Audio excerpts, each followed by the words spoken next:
19 किलोच्या व्यावसायिक सिलेंडरच्या दरात वाढ 42 ते 53 रुपयांनी महागला। मुंबईत व्यावसायिक सिलेंडर आता 3067 रुपये 50 पैशांना मिळणार। नवे दर आजपासून लागू।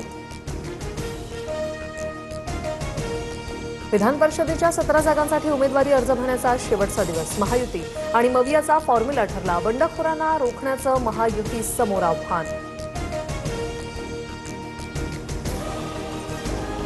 महाराष्ट्रातील विधान परिषद निवडणुकीसाठी भाजपकडून 11 नावांची यादी जाहीर। दिल्लीत केंद्रीय निवडणूक समितीच्या बैठकीत उमेदवारांच्या नावावर शिक्कामोर्तब। भाजपकडून अहिल्यानगरमधून प्राजक्त तनपुरे तर संभाजीनगर जालन्यातून सुहास शिरसाट उमेदवार।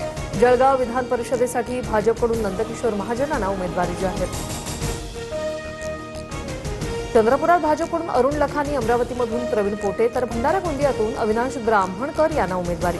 सांगली साताऱ्यातून धैर्यशील कदम, सोलापुरातून राजेंद्र राऊत निवडणुकीच्या रिंगणात। महायुतीत रायगडच्या जागेवरून रस्सीखेच कायम। विधान परिषदेची जागा राष्ट्रवादीला। महायुतीकडून अनिकेत तटकरे अर्ज भरणार, मात्र शिंदेंच्या शिवसेनेकडून महेंद्र दळवींसह मुलगी जुईली दळवींचा अर्ज।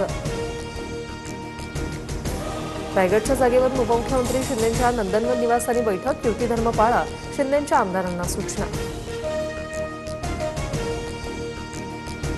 पालकमंत्रीपद आणि विधान परिषद जागेबाबत कोणतीही देवाणघेवाण नाही। पालकमंत्रीपदाबाबतचा निर्णयही एकनाथ शिंदेच घेतील, भरत गोगावलेंची माहिती। सांगली सातारा अहिल्यानगर विधान परिषदेसाठी पवारांच्या उमेदवारांची घोषणा। सांगली साताऱ्यासाठी बाळासाहेब पाटलांना उमेदवारी तर अहिल्यानगरमधून राणी लंके रिंगणात। राज्यात मान्सूनचं आगमन लांबणीवर। आजपासून विदर्भ, मराठवाड्यासह राज्यभरात वादळी वाऱ्यासह पावसाचा अंदाज। मात्र हा मान्सूनचा पाऊस नसल्यानं शेतकऱ्यांनी पेरणीची घाई करू नका, कृषी विभागाचं आवाहन।